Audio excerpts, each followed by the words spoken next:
Awesome. Thanks so much for joining, everyone. Give a couple more minutes to let everyone join.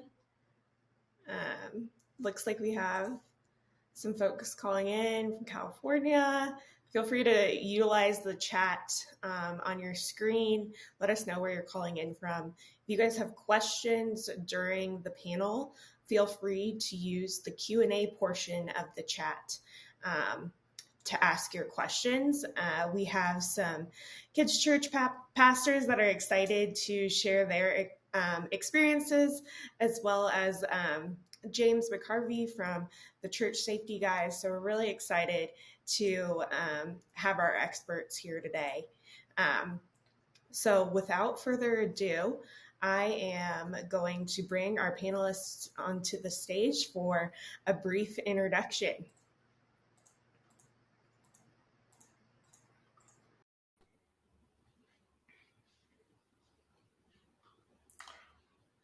Well, hello. How we doing? Everybody here? Everybody's here. Hey, Justin. All right. Hey, everybody. Well, it's good to see everyone and excited to talk through this. My name's Justin, and I'm going to be moderating our panel today. And I'm a fellow alum with the Denver Institute for Faith and Work. I'm also a former employee at Checkr and working in the tech industry still. So I definitely enjoy this conversation in this space of trust and safety and grace, and also talking about ministry and our opportunities there to integrate what we do with what we're passionate about. So let's go ahead and do some introductions here. So we'll start with James. James, could you give us a little intro about who you are?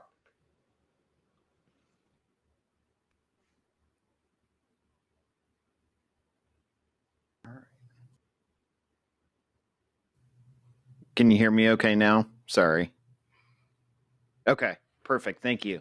So my name is Dr. James McGarvey. I'm the Executive Director of the Church Safety Guys and co-founder of Vigilant Impact. And my background and experience, I spent about 20 years in public safety. And then during that time, also about 30 years working in just different church ministries and as a pastor and working really with different churches across the U.S.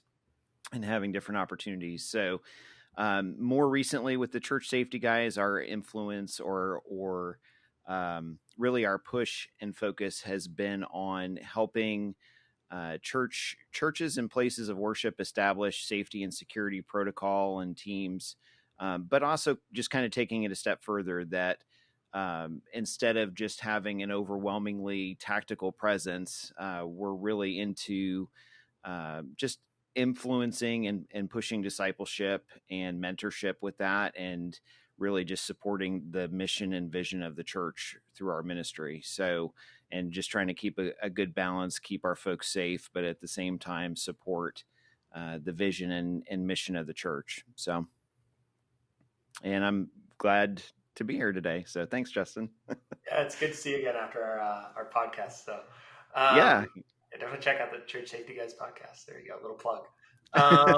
Thanks. James didn't ask me to do that. Awesome. Briggham, could you give us a little intro about you? Yeah, definitely. So my name is Briggham Winkler. I serve as the general editor for the Evangelical Council for Abuse Prevention. So I've been with ECAP for short. I've been with ECAP for a little bit over a year, and basically kind of what we do is we have child safety standards that are free online. You can go check out. But then we also publish resources and articles just having to do with child safety. And then we also provide accreditation to churches and daycares and Christian schools and any sort of Christian ministry that serves kids.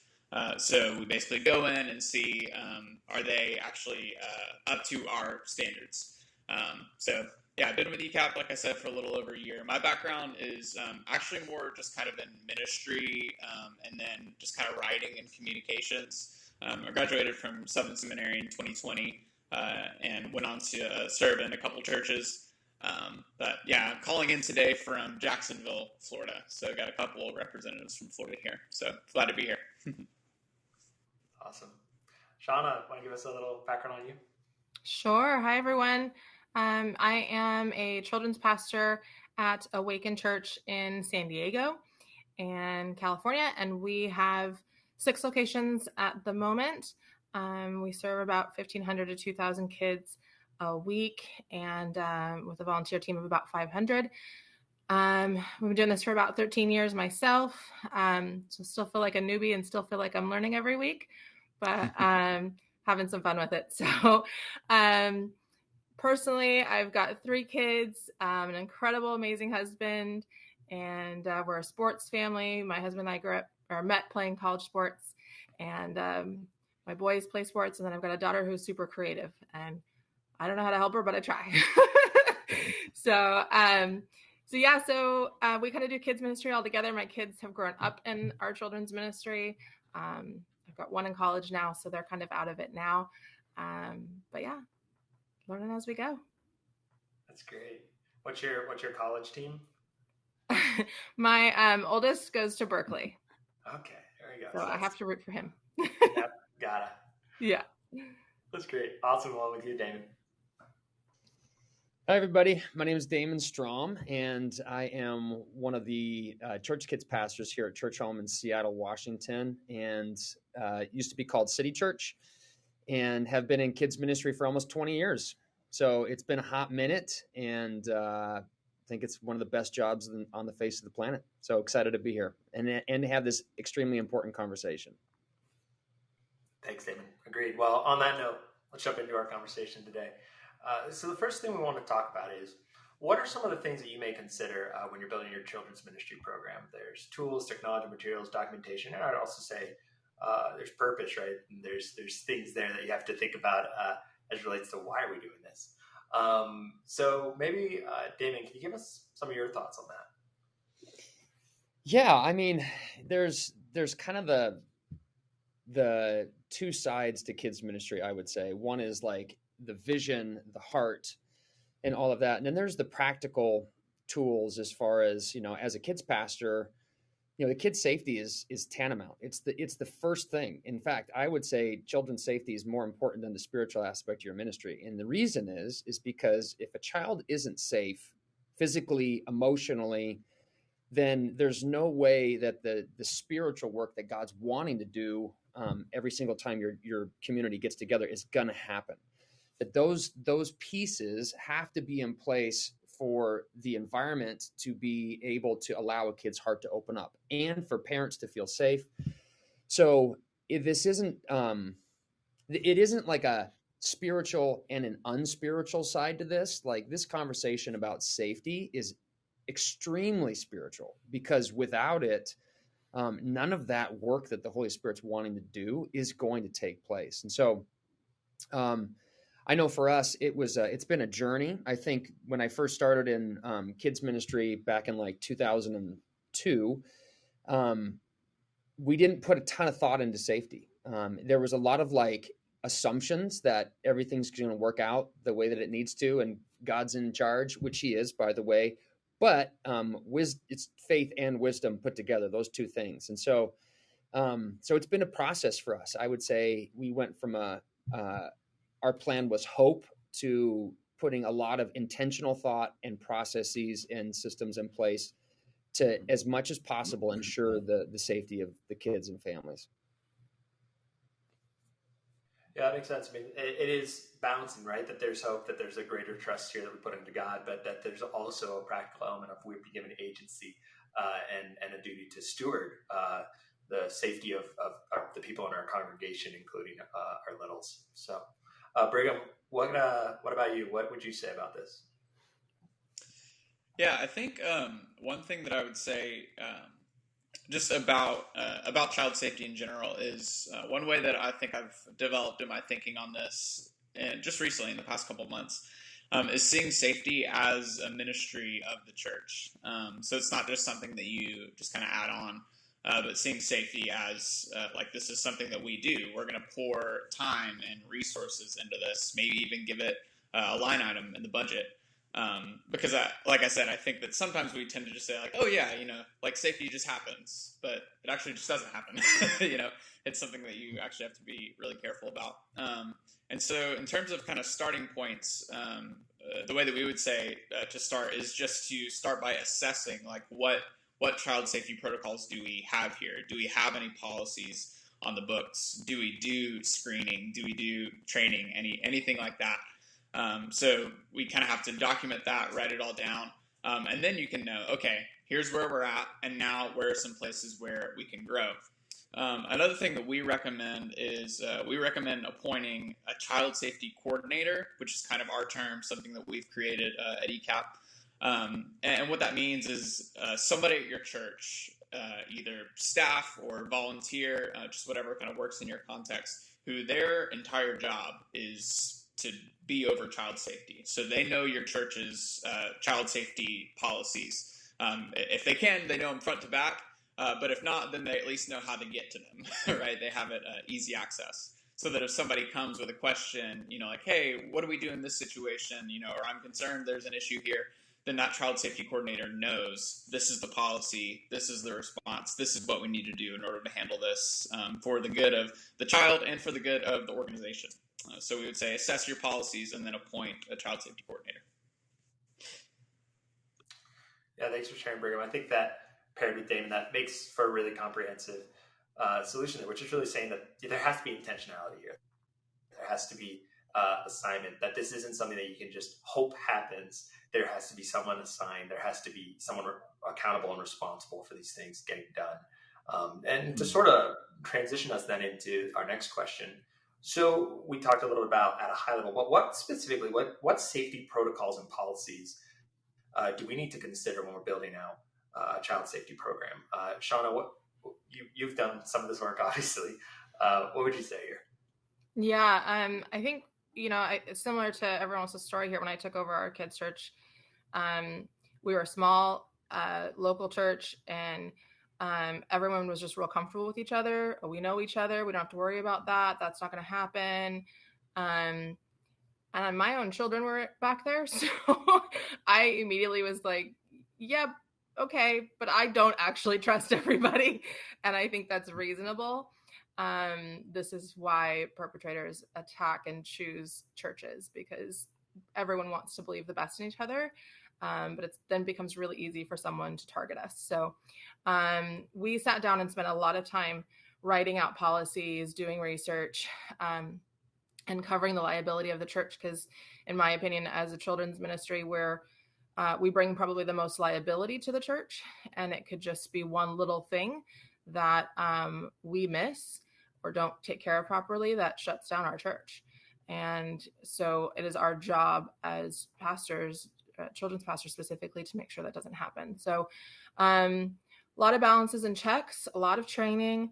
Policies are written, then they're communicated to the team in trainings and orientations before they ever see the children. And all the things that, like I said, it's taken years to kind of build up.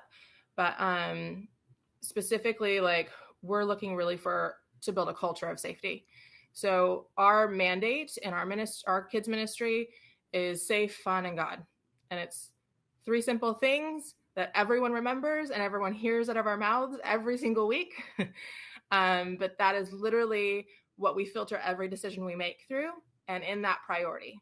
So we feel like if we can keep the kids safe, that's our first and foremost priority above anything. If we can't keep them safe, we don't deserve to have them with us. And like you're saying, if they're safe, they're going to open up to us. We get more time to get to them, God. If parents feel like it's safe, they'll bring them back. So safety is utmost. Every decision we make, we go through. That's on our walls. That's communicated in orientation. That safe, fun God is everywhere. So really that culture, and then thinking through who we bring in there and who we allow back there is really paramount to me. It's really easy in children's ministry to open the door to just anybody to come in, because we always need volunteers. We always need more help. but that opens the door to the wrong people too. So we never communicate out of need. We never communicate out of have to have people out of a rush. We're always super taking our time. And then also all of my other leaders that are with me understand that we're praying for our kids. We're praying for our team. So God's going to tell us when something's not right, when someone's not right. So they might look right on paper. They might pass their background check. They might have a recommendation, all of the things. But if we meet them and something just doesn't seem right, it's not worth it to us. And there are a lot of other teams around the church they can serve on and ways that they can thrive in the church, but they don't, getting to be with our kids is an opportunity and it's a gift. And so we just don't let anybody back there. So we're really, and that's communicated to all of our new volunteers even, so that when they're back there, they all know safety is everyone's responsibility, and everyone needs to have constant eyes for it. So, yeah, thanks, Shaunna. And I think you called out so many important things there, but particularly like praying on it, and also though balancing that there's an element here of like we're going to pray, but we're also going to do some checks. We're going to do a little bit of screening. Like we're going to have some actual tangible things here that are going to lead us through this process. Briggham, I'm sure that ECAP has some guidance here for churches. At least I'd hope. Like, what maybe digging into like some of those checks and balances would you recommend for churches to put in place when they think about policies and protocol? Yeah, so if you want like kind of the big version, then you can actually just go to our website. Like I said, those standards that I mentioned earlier, they're on the website for free, so you can look. We divide our standards into 5 categories. So we have governance, so having to do with your church's leadership, board of elders, deacons, whatever your model is.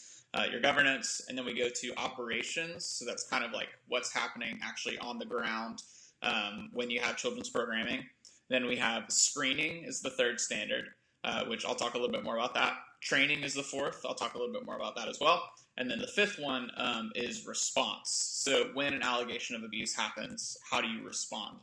And so I think the first thing to talk about is screening. So screening is a really big deal for us. And there are a lot of different parts of screening. And at ECAP, we recommend that every single person who works with kids gets screened. And now screening is a broad category. Typically, when we think screening, we think like background checks. And we would say like, yes, definitely. But the issue is that you can only do that for adults, right?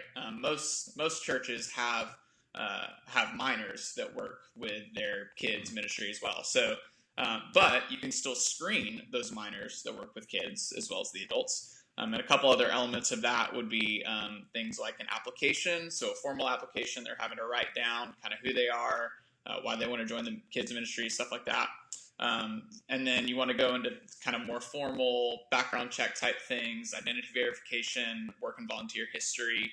You also want to do stuff like reference checks, character checks, things like that.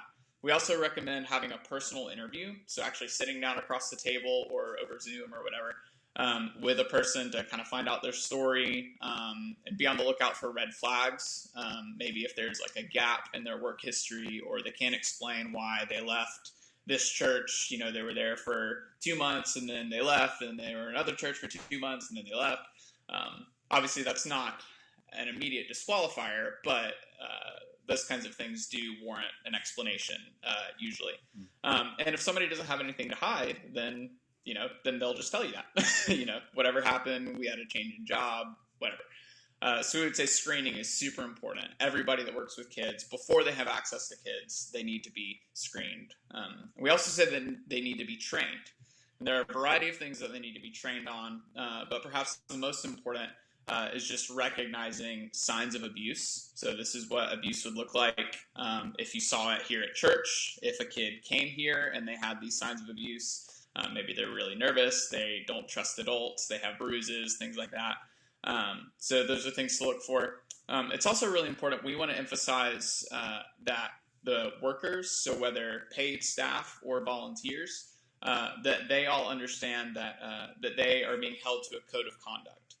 So another resource that ECAP has produced is kind of an example code of conduct. If you're going to work for us, either as a volunteer or paid staff, then these are, the 15 things that you have to do in order to do that. So, most of it is pretty obvious.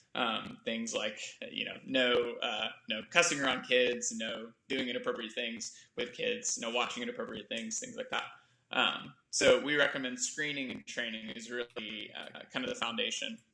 But like I said, if you want to look more in depth, see everything that we offer, everything that we recommend, definitely go to our website, see our standards. That'll help you out. Yeah, thank you, Briggham. I think that's great. It's great to know that there's a place to go get resources on that for those that are looking to further. But I think both of you touched on a really important piece there, which is there's characteristics, right, of volunteers. And it's, Shaunna, I think you've put it well, which is we don't want to put out that we need people and we'll just take anyone, right? There's thoughtfulness, there's evaluation there, and there's listening to the Holy Spirit's guidings and promptings on, is this the right place and time for you to be a part of this ministry? Could you talk more about that and give us, just a little more details on what do you look for when you're thinking about the characteristics of someone who should volunteer with your ministry? Yeah, sure. So this is, again, something I tried to adjust right away taking over. To be frank, our children's ministry had kind of collected all of the odd men out, I'll say nicely. So all of the people that just didn't feel like they fit in would somehow gathered in kids' church. And it made me uncomfortable as a mother dropping my children off because there were some different kind of characters I wanted to trust, but didn't. And so we really took a hard look at that and making sure that kids' church isn't just where you get to go and hide from the rest of the congregation. It is actually where we're ministering to children and where we are really representing God to these kids. This is their first introduction to what Jesus is, what God is, what the church is. And I think a lot of adults can look back at their experience growing up in church, if they did grow up in church, and say that it was boring and weird and maybe not have the greatest of things to say sometimes. And that's just sad to me. So we kind of set out to be really different and bring in a lot of our young adults, bring in a lot of our cool people.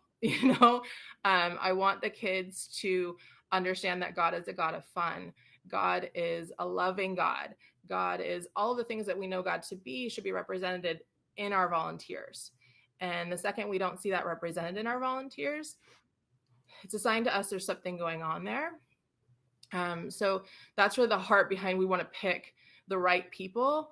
We're going to catch their attention. There's so many things that kids have pulling at their attention these days. And not to say that I can probably compete with Disney, but I've got Jesus. So I would like to believe I can, with the right people and the right, effort. I think we can. So, but really we have to understand that there are so many things pulling at them in so many different directions as a child that, we want to stand out because of God. And if our volunteer team doesn't look like God, that's a problem. So more for that ministry's sake is really why, but also for the safety sake too. I want my parents to feel really comfortable. Like this is a good group of people. We look for people of all ages though, not just our young adults. We've got teenagers in there with them. We look for, some of our older generation, grandmas and grandpas, to make the kids really feel comfortable, that are just going to come in and love the heck out of them. We've got some moms and lots of parents in there for really for the safety reason. Moms and dads tend to make the right choices. So, but yeah, all kinds of different age groups back there contributing in different ways, making sure that the kids really get a good picture. Yeah, it sounds like a wonderful, sounds like you're looking for a diverse group of people who just love God and are willing to invest in kids in a way that they really need. James, you probably have a perspective on this that's even maybe more from what kind of a background in some ways, just generally speaking, even for volunteers across the board, are we looking for when we're asking people to serve as a part of our ministries? Can you speak a little bit to that, as well as anything you've seen specifically the children's ministry space? Sure. So I love the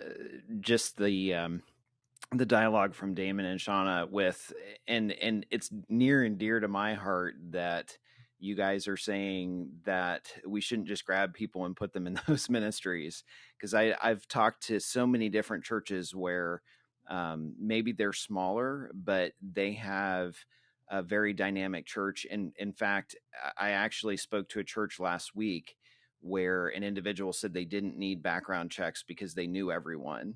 And when that individual said that to me, I think a little piece of me died because I was like, what in the world? And he's like, well, we don't want to impose on people to do that. And so I kind of just addressed that as graciously, gracefully as I could.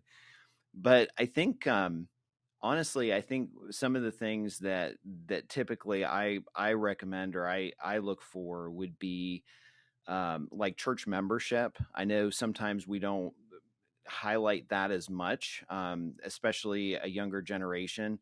But the reality is membership is a biblical concept, and what we do is we've had folks come to our church and actually try and serve in the children's ministry, and we're like, are you a member? Have you been background checked? And they're like, well, no, we're not a member. Well, there's a process.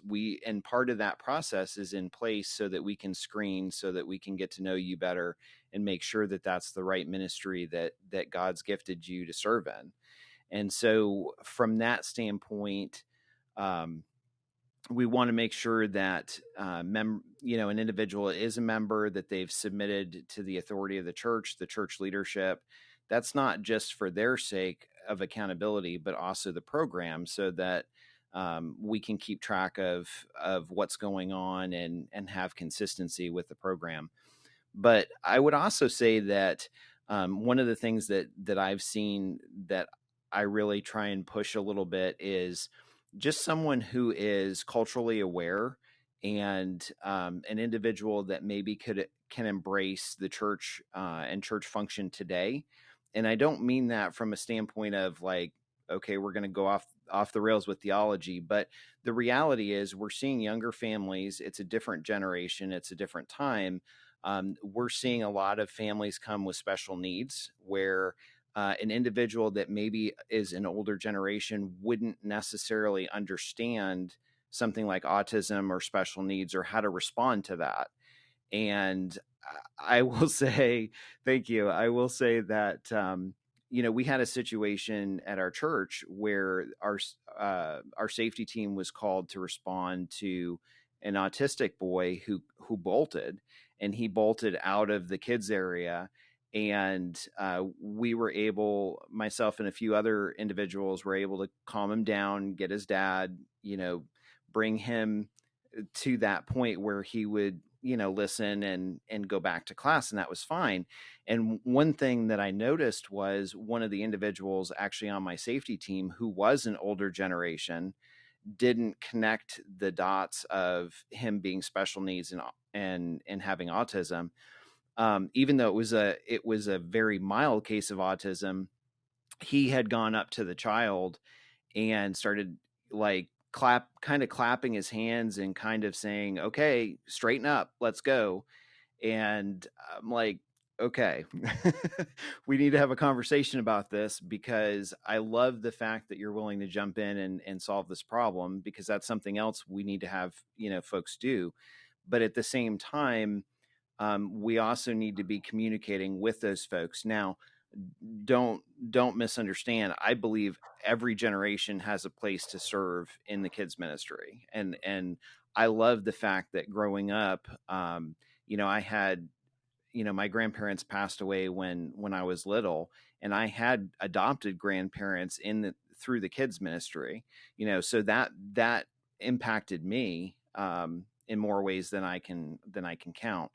But just an individual, like going back to your question, an individual that is flexible enough to understand and say, some things are cultural, some things we can keep out of the church, and some things we need to embrace, and we need to look at it with kind of a level head and understanding that we need to be adaptive and we need to change to best minister to folks. Yeah. So. No, thanks, James. And I think that you brought up a few things, which is that I think one is sometimes it's actually not the characteristics that we should look for. It's what do you not know about the person, right? Like right. we think that we trust this person because they're kind or they are a member, but that doesn't tell the whole story of someone. That's not someone's whole story. At least what we know of them in a portion of time. Can I just add? I think. Can I add? There's a couple of things that we look for that are red flags too. Sure. Mm-hmm. So things that we're not looking for, things we don't want in our volunteers, and like you were just saying, if they're coming in straight from the door and the first time they come in, they want to serve in our children's ministry, we want to get to know you first, right, for safety's sake, but also for their sake. People need to feel like they're known and they're loved before they feel like they're wanted and needed. And if we do that in reverse, we've done them a disservice as a volunteer, but we've also risked the safety of our children. But we also look for red flags, like volunteers that don't ever want to go into service, never want to go to church. They just want to always serve and, I can do it. It's fine. I'm fine. But why? You need to get fed too, and you need to receive too. And so if there's that constant desire to be back with the kids, normally that's a red flag that something's wrong, and it could be any level of severity, but we always look for those kind of red flags. And any kind of, like, I think we've kind of covered this, but the grooming where they're sitting in their laps or spending too much time with the kids in the corner or somewhere just at all, look for those things as you're walking through your children's ministry, and everyone should be having eyes for those things. Yeah, thanks, Shaunna, for adding to that. I think that's really important, and it is good, right? We want to know the things that we're looking for, but there's definitely some things that we want to identify as this is not the kind of characteristics that we want in somebody to be a part of our ministry. Excuse me, Justin, if I could just jump in, I'd love to just piggyback on what Shaunna just said. I think one of the most beneficial, terrible days that I've ever had as a kids pastor was the first time I went to a sexual abuse prevention training seminar. And it's the last thing you ever want to sit through in learning how sexual predators target churches, because they are such soft targets. Like Shaunna mentioned, grooming, all the grooming characteristics. It's the last thing that we want to think about as kids pastors, because A, it's so uncomfortable, and B, it's just so much easier just to think the best. And yet that's not the best thing for the kids. And so if you plan your children's ministry from this concept of what is the best thing for the child, and then you emanate all of your decisions out from there, not what's the best thing for the church, what's the most convenient thing for me as the kids pastor, but what is the best thing for the kids, all of a sudden it starts to change the way that you organize and the way that you train. And so we've gone through an organization called Ministry Safe. That's a sexual abuse prevention training organization led by Greg Love, and it's been fantastic. And it's in depth, it's uncomfortable. The trainings are terrible and wonderful all at the same time. And every single one of every volunteer has to go through the training. And they also provide, and Briggham brought this up too, is face-to-face interviews, the importance of face-to-face interviews for every single volunteer, but not just an interview, but they provide targeted questions that are designed to bring out red flag responses. So now all of a sudden, there's no one fail-safe. There's no magic bullet to prevent sexual abuse inside of a church. But if you put up enough gates, intentional strategic gates, what you're doing is you are minimizing that as much as possible. So one of the things that we do is we require that any volunteer has to wait 6 months. They have to attend the church 6 months before they're allowed to volunteer in ChurchKids. And the reason is statistics have shown that sexual predators won't wait around that long. They're used to churches just allowing anybody back with the kids. And so that's just another gate. one of the misnomers that I had as a kids pastor when I first started was that background checks help. They're like Swiss cheese, because James mentioned it, or Brigham mentioned it. It's like it doesn't catch kids, and a lot of sexual abuse happens by first-time offenders. And so unless you have a record, your background check's going to come up clean. And so not relying on just this one thing, but setting up a number of gates. And then the importance of having every single volunteer trained on sexual abuse prevention so that everybody has eyes for that type of behavior. So now it's not just on the pastors or the staff or the one individual to be like looking. Everybody's looking for it. And a potential predator knows everybody's looking for it, which is another deterrent in and of itself. No, that's great, Damon. Thank you for jumping in on that. And I think that really well covers this whole concept of the protocols, and also what are we looking for? Definitely what we're not looking for, right? Moving into our next question here, which I think is along the same lines, right? So you've set up all these policies, you've got it all, documented, you've figured out the kind of people you want, you've got the screening process all set up. How do you know if it's working? How do you know that you're offering a ministry where parents do feel safe dropping off their parents, right? Ultimately, that's. I have a neighbor who was just going to a new church, and he was talking about like, well, I don't feel comfortable yet dropping my kids off.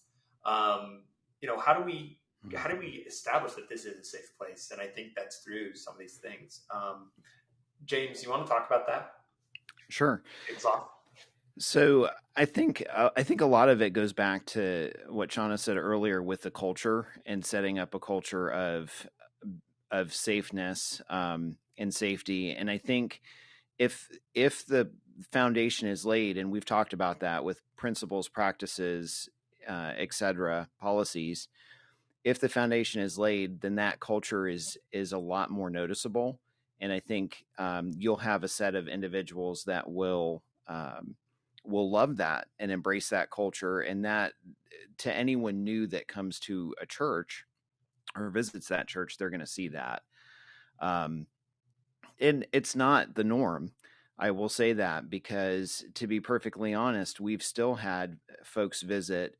And in fact, I think it was a couple months ago, I had a new family visit our church, and the mom actually got in my face and was yelling at me because she wanted to drop off her daughter, and she wanted to sit with her daughter in the class. That was the first time they had been to the church.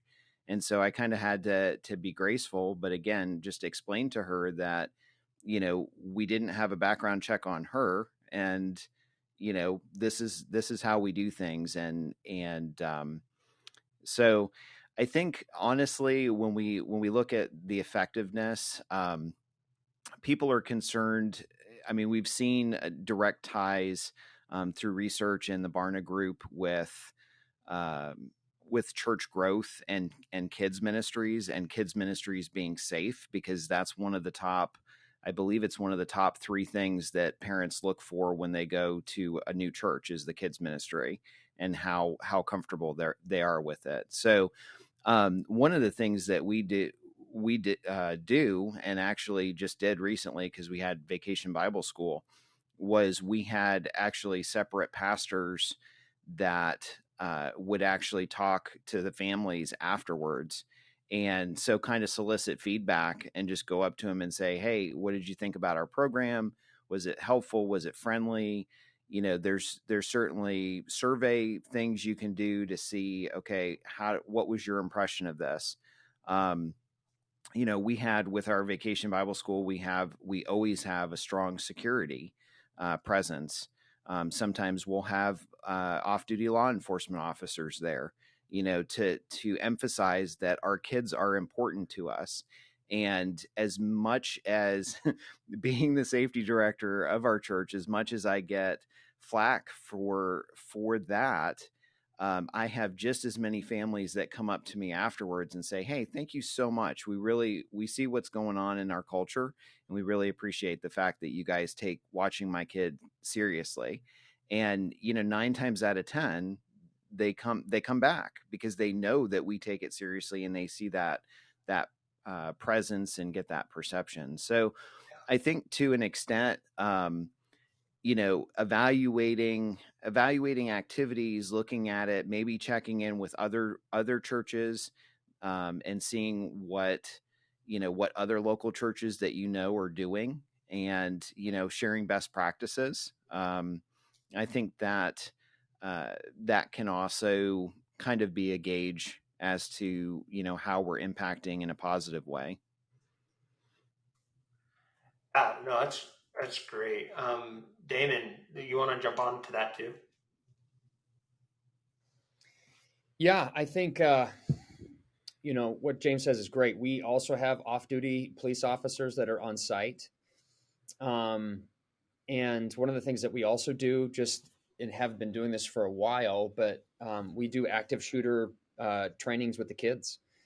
So on a quarterly basis, we'll actually in service have active shooter trainings explaining to the kids, hey, if something was to happen, just like in school, because the reality of it is this is happening in kids' schools, and churches are they're soft targets. And so thinking this through and having a plan for every single age group in the kids ministry of, if this was to happen, what are we going to do? What are the birth through threes volunteers going to do with the little kids? We have these giant cribs that are on wheels, and they're there in the room so that if something was to take place, it also fire drills, whatnot, all the kids get put into these cribs and they all get wheeled out of the building, and just simple things like that. In thinking, it's our job to think worst case scenario and then build as many systems as we can to mitigate those risks. Yeah, no, and it's an important part, right? I mean, I think when we talk about the measurement portion of this, right, it's tangible. Sometimes you can see it, right? You can see, oh, look how they've invested in this, and that gives clear, indicators of effectiveness around planning. But let's talk about our last question today, which is really about grace and safety in ministry, right? Because at the end of the day, all of these things, all these policies, it all comes down to loving God and loving others, right? And so how do we do that well here when we're in this space of ministry and also safety? And I think I'll kick it off with you, Shaunna. What would be just some high level thoughts on that? Sure. I like what everyone's saying about the being able to visually see the security and safety. We keep an armed guard actually at the front of our kids' church as well, who's in uniform, so that it's very visible should anybody be scoping out the place. And they're very friendly people. We make sure they're very friendly with the children, but they are visible. So, and all of our policies, everything's up on the walls. Everything's as visible as can be for parents' sake, but also to deter predators. So, I think as you're doing that, if parents see that there's an effort there, then they understand when there's rules that stop them from doing this or that or whatever. When they want to do something that we've set policies against, like you were saying, if a mom wants to stay back with their children, and they see safety things everywhere, they're going to understand we've put thought into this, and there's intent there. But of course we have all of these conversations with volunteers, with parents, with a ton of grace, and a ton of love, as Jesus would, but also without an apology. I won't apologize for keeping my children safe, not for a second. So a lot of times we have people that don't like the policy. It's irritating. It's annoying. I don't want to have to go around that way. I want to go through this door, or whatever it is. But I'm not going to apologize for inconveniencing somebody to make sure my children are safe. So we never apologize for it. We'll have a conversation, of course, talk it through, and always explaining our why. Most of the time, if you get the opportunity to explain the why, people understand and can get on board with you, and everything is kosher. But really keeping things calm, cool, and collected as you're having those conversations. But again, not apologizing for a second. And we tell the team our volunteer team, they don't get to break the rules. They're just, these are the policies, that's it. If you've got a problem or something's not working with it, see the campus lead, and that campus lead is the only one that can make the exceptions. And there are people that we abhorrently trust to make those pastoral calls, because there will be one-offs, there will be exceptions to most of the policies we have, but I want someone I really, really trust to make that call, because I'm going to know that they understand my why and they can make the right call in the moment. But, you know, things like parents have to have their pickup tag when they come pick up their kid, and they have to show me it before they leave with that kid, and I'm going to match it to their kid sticker to make sure that's their child. I'm not going to apologize for it. Like, I get it, you lost it. Then you're going to have to go over there and you're going to have to show your ID, and we're going to have to make sure that that's you, to make sure that you're taking the right kid. I know it's an inconvenience, but we're just not going to bend in that regard, because as soon as we start, and it's really easy to do as you're, especially when you're smaller, because again, everyone knows everyone. And so it's like, well, you know me, and of course I know you, but if I'm not the one standing here at the gate, I can't have you expect to get through. So this is just what we're going to do every single time, come hell or high water, no matter who's here. And we explain the why, always explaining the why, but not apologizing. I think that's great.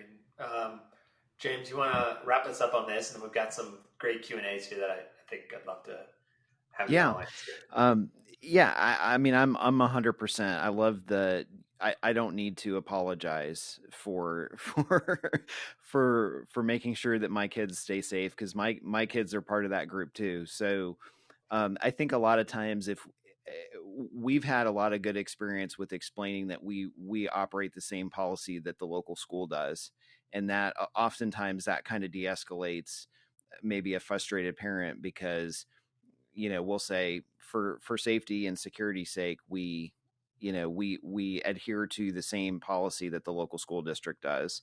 You know, we want to make sure that the right kid, and I mean, we've had situations. It's not a once in a while anymore. We've had situations where separated parents will try and get back and pick up their child or cause an issue. And that's prompted us to be more aware. But I think being gracious, it kind of reminds me of an individual that came to our church a couple months ago, and he likes to meander all over the campus, right? And so we are constantly talking to him, and we ended up finding some information on him in a public, from a public source, and actually were able to find his background in a public source. And his background basically was, this is an individual, if there is something wrong that could have been done, this individual did it. I mean, from drug possession to assault to a minor. And so he came to us, and his plea to us was, and to our pastoral staff was, please help me. No other church will help me. Everyone's shunning me. And I really, he is a professing believer. He's like, I really need help. Can you please help me? And so I sat down, actually last night, I sat down with the senior pastor of our church, and I said, you know what? I'm blown away that we are the only one that is actually trying to help him.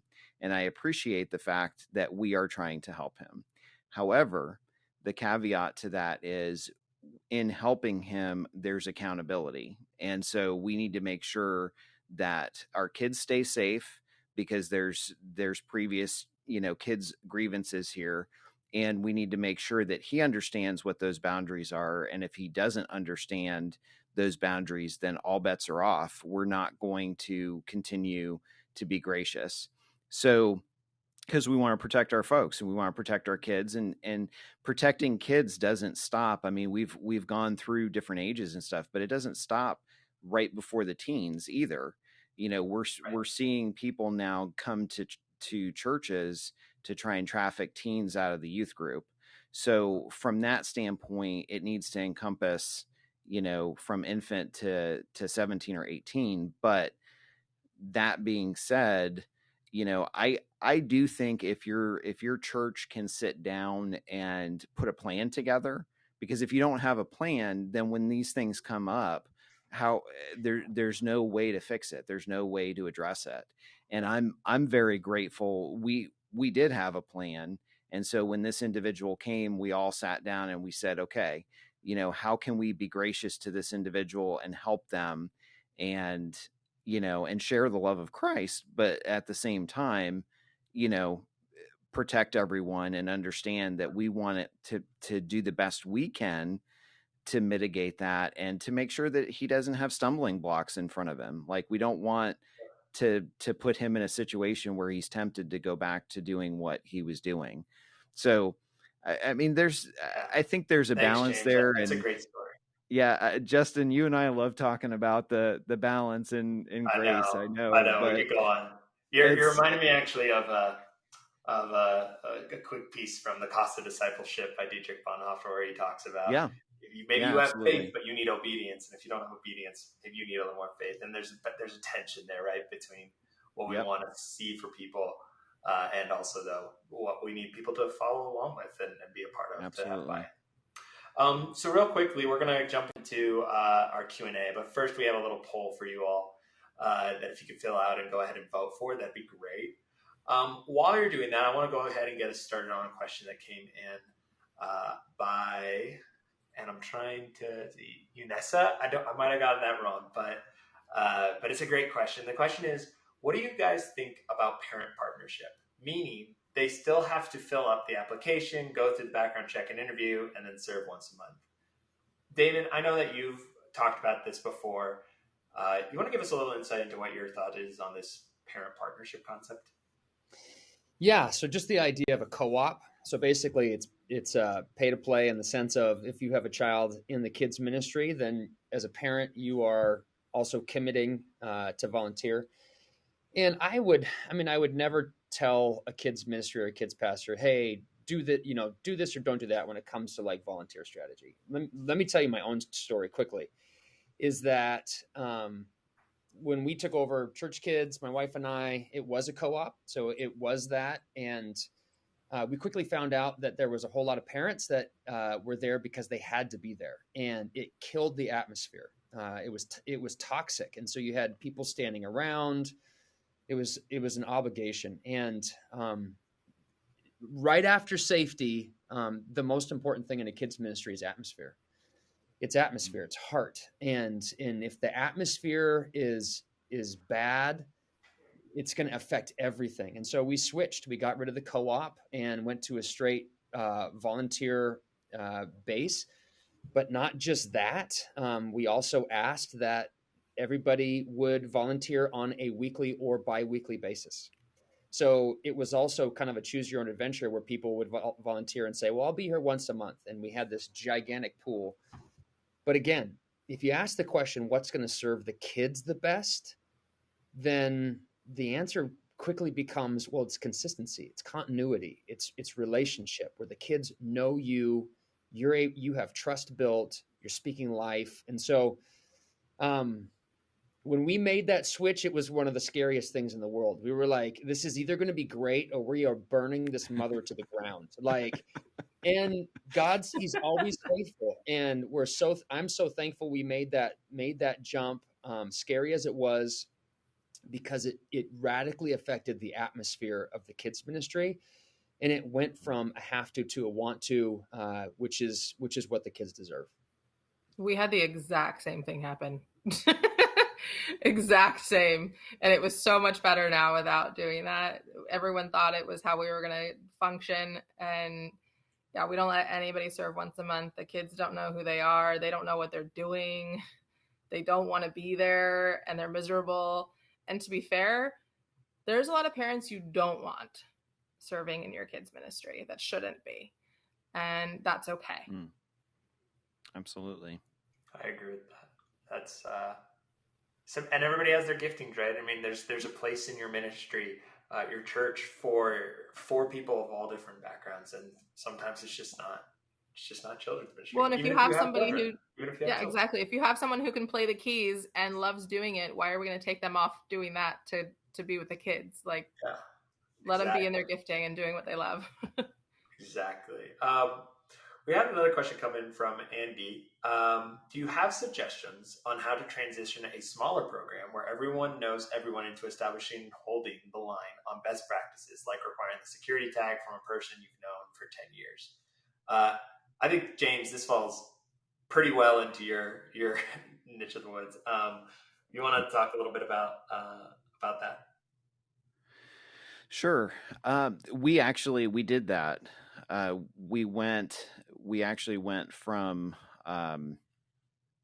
knowing everyone to, as our church grew, we went to enlist Checkr and bring Checkr in, and then we went to planning center where we had a process to check kids in and out. And so it was definitely a transition where we had to gracefully explain that because we were growing, we needed to take advantage of additional and new policies. So from a security standpoint, again, anytime, I've been the safety director at my church now for almost 15 years. And every time we do something as simple as lock a different door, we have to consider how we're doing it and how we roll out that process. And it cracks me up because churches are so predictable like that. But at the same time, my recommendation would be don't change it instantly. Okay. Don't flip the switch. It's not, things like policies can't be implemented that fast. You have to have a plan to actually say, okay, 2 or 3 months, we're going to switch this over, and then get everybody on board to understand the why before you switch it over. And if you're really looking for a scapegoat, instead of, stepping in and saying, we're making this decision, one of the things I tell churches is, you know what, have your insurance company come in, because your insurance company will put down their foot and say, you need this policy or we're not going to cover you. And I've had insurance companies do that where church leadership would not acknowledge changes or different, or the church wouldn't. And the insurance company came in and said, look, we're mitigating disasters here. And so if you can't do this policy, then we can't insure you. And so a lot of times using insurance as a scapegoat and saying, look, we're updating, they asked us to do this. They want us to do this for kids' safety, et cetera. Sometimes that's a little bit easier and allowing them to take the heat, but it's even that it's a process and it takes time. Yeah, no, that's really helpful. And I think you laid it out there in very structured ways that gives clarity onto what are the things that you have to think of. I do want to end our time here, just Briggham, with you coming back here into the fold. So many great resources, and I think there's a lot of questions that are related to, I'm sure, topics that you cover. And I'd personally love to hear more. Could you just give us a wrap up here, close our time out real quickly with what's ECAP doing, and where can people get more information about the work that you all are offering for churches? Yeah, for sure. So the best place for sure to kind of find out what we're doing is to just go on our website. It's just ecap.net, and I think it was actually just put in the public chat, so check it out there. So that would be the best place. There you're going to see articles by all sorts of people. We have some lawyers writing for us. We have some people children's ministry writing for us, insurance people, just kind of all sorts of different resources, and going to be more forthcoming like every day, every week. You can also sign up for our email updates. So we send out a bi-weekly email. So we're not going to fill your inbox, but we are going to remind you, like, hey, we're here and we're working. So you can sign up for those. And like I kind of gave a rundown earlier of kind of what we're about. But one thing that I do want to make clear is that we obviously want to bring churches to the point of accreditation and to the point of membership. But we're also aware of the fact that not every church is able to, handle a new initiative, especially just kind of where we're at. Last 2 years have been very disruptive for churches. So a lot of churches are maybe just, they want to take a break for now, and that's okay. But there are things that you can just start today when it comes to child safety. So thinking about screening, thinking about training, thinking about who are the people who are actually serving these kids, and thinking about, if I had a kid in the children's ministry, do I actually trust that they're going to be safe, that they're going to be okay? So yeah, all sorts of resources on the website there. You can also, me and everybody on our team, we're super reachable. So you can email us with any questions you have. There's a little contact form on the website. So any specific questions that didn't get answered today, definitely come ask us. They usually come to my inbox, so I'll probably be the one responding. So yeah. Love it. Thank you so much. Well, thank you, all of you. Shaunna, Damon, James, Briggham, just your expertise, your time, your stories, and your heart for children's ministry and for God. It's really admirable, and glad that we got some time with you today. And thank you to our audience for asking some great questions. There's going to be a replay in your inbox soon, along with some follow-up items. And just want to say, peace be with you all. Have a great rest of your day. And yeah, thank you so much. Thanks, Justin. Thanks, everyone. Yeah, thanks all.